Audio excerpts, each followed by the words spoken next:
Political parties bill it's about politics and about parties. Mr. Speaker, I have chaired a party, and I know the intricacies of leading a party. Sometimes when something comes to the floor of this House, we find that we have made a law that is not the best law because of the vagaries of politics, only later to realize the trap we've put ourselves in. And I will give a few examples to members. You know, it's really good, and I'm glad we're in the Senate, because in the Senate we listen to each other. Even if it's from opposing politics, we say even a broken clock is right 2 times a day. If it's stuck at 7, it is right at 7 a.m. and it is right at 7 p.m.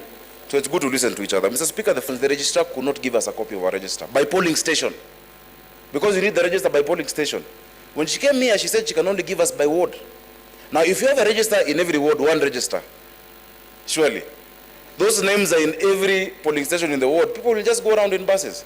Number 2, Mr. Speaker, if I show a member of Senator Wamatangi's party participating in your nomination, you'll be disqualified. I'll get you disqualified. The essence of this bill, Mr. Speaker, I know, was to cure the problem where you have a coalition, and in the coalition, for instance, in the last election in NASA, Raila Odinga and Kalonzo Musyoka were on an orange. So you don't want to do that, because Kalonzo Musyoka comes from Wiper.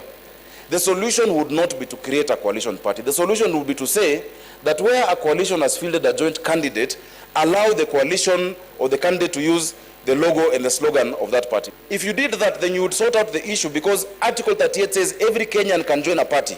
But now you've created a section, a category of political parties that an individual Kenyan cannot be able to join. So it is going to be challenged. But finally, Mr. Speaker, because I have a lot more to say out of experience. Mr. Speaker, tomorrow you will go for nominations in Bungoma. You're in a coalition. You win the nomination and you get your ticket of ANC or Ford Kenya, whichever party it is. The person you've defeated will go and get a ticket of Azimio la Umoja or of the coalition you're in. How do you prevent that, Mr. Speaker? Mr. Speaker, it might happen in Mombasa to Senator Faki. You've won the ODM nomination, somebody comes with a coalition ticket. And that coalition ticket, Mr. Speaker, of course the coalition agreement can speak to it, but by the time you have solved it, it will be an election petition. Everybody will want to vote for a candidate who is on the party of the flag bearer. We should have limited the use of coalition party to presidential election, Mr. Speaker. There are many issues in this bill, but Mr. Speaker, today, because when this bill was being formulated, they thought there would be a challenge or a contest, because maybe one side thought that the ones who need it. I want to say categorically, even as we need it more than you. We now need it. You're forming a coalition party, we're also forming a coalition party. What is good for the goose is also good for the gander. These laws won't be applied to only one side of the elections. It will be applied to both sides. If it's a bad law, it is going to be bad for everyone. If it is a good law, it is going to be good for everyone. So, Mr. Speaker, with that, I support this bill. Thank you, Mr. Speaker. From the onset, I support this bill. And I want to say that our country is as vibrant as its political parties. And Kenya has over 70 political parties and increasing by day, well regulated. So the order in those political parties finally creates the order that is needed in a country. I think this bill is coming at the right time when we are moving towards elections and looking at various coalitions. For a long time, Mr. Speaker, most coalitions have had problems and haven't had a way to resolve those problems. The registrar, for example, would say, go to your coalition agreement and then follow that agreement. But we also have provisions about coalitions and sharing, for example, where certain specifications have been put as to the number of MPs, for example, who are there, as to the numbers of people who are in that political party, and the provision. So that has created a gap. And some of the issues you've seen within political parties are issues that can be resolved and have been resolved to a large extent, but probably they need to have this resolution in writing. Mr. Speaker, this bill addresses key issues, as has been said, definition of political parties, timelines for provision and full registration of these political parties, how to resign and how to expel members from the parties, certification of political parties, etc. Apart from the provision and the various amendments that have been made, lots of very vibrant discussion has come up. And from even some of the discussions that are coming, we know that legislation is not a one-time issue. It can always be amended over time.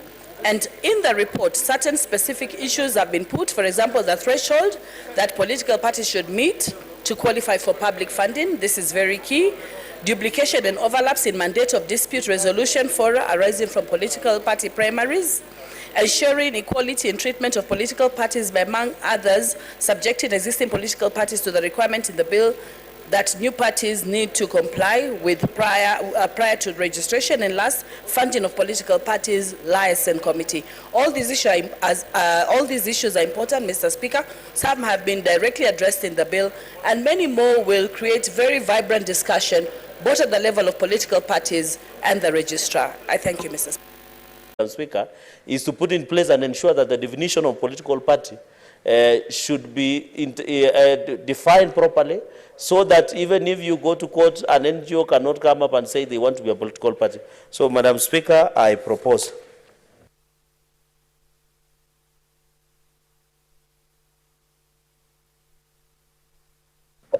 Honourable Senators, I propose the question that clause 2 be amended as proposed. Senator Nderitu for comments. He's out. I put the question that clause 2 be amended as proposed.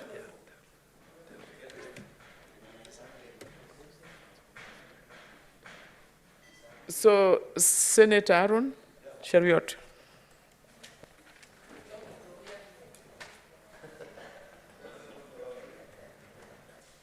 Madam Speaker, I continue to plead. Senator Cherargei is granting a second opportunity to the promoters of this bill. And you know it's unfortunate because they are not in this house. I wish they were. If they were here, they would have listened to what Senator Cherargei is kindly requesting them to do. Because if you're a believer of a political party, and I'm surprised, I didn't get a time to read through the presentation from Center of Multi-Party Democracy. If I had the chance, actually, and it's good because I think their president is here. Sorry, Senator Parano, you have an intervention? What is out of order?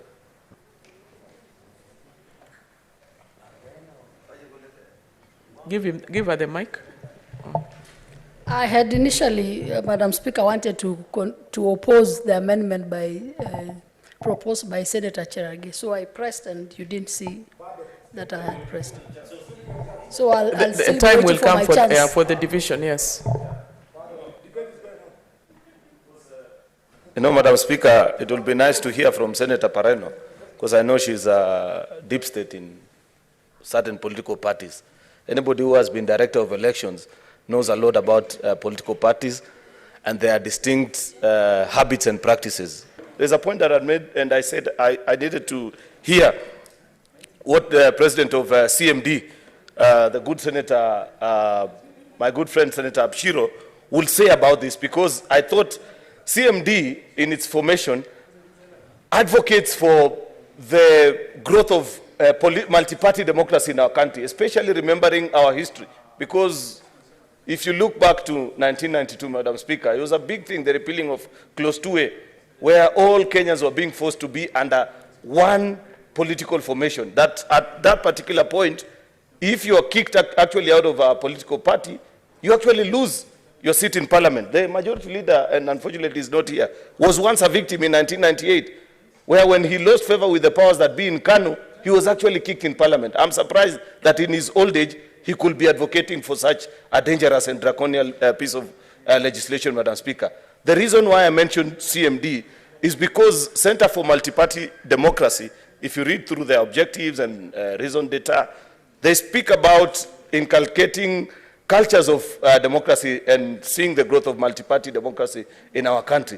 Is this, how does amalgamating 10, 15, 20 political parties into one coalition political party and forcing people to run under one nomination, come to parliament with only one distinction of being under one political party, how does it sit with the practice of multi-party democracy? It's a comment that I'd wish to appreciate and listen to from CMD. Thank you, Madam Speaker. Senator Murkomen. Madam Speaker, Senator Faria interrupted me when I was making my conclusion, but I understand her. She can never understand some of these challenges that we are mentioning. Because when you say you either choose or you don't, a practicing politician understands what a political party means. In certain parts of the country, when you're done with your political party nomination, it's as good as a general election. So it's not as easy as she may want to put it.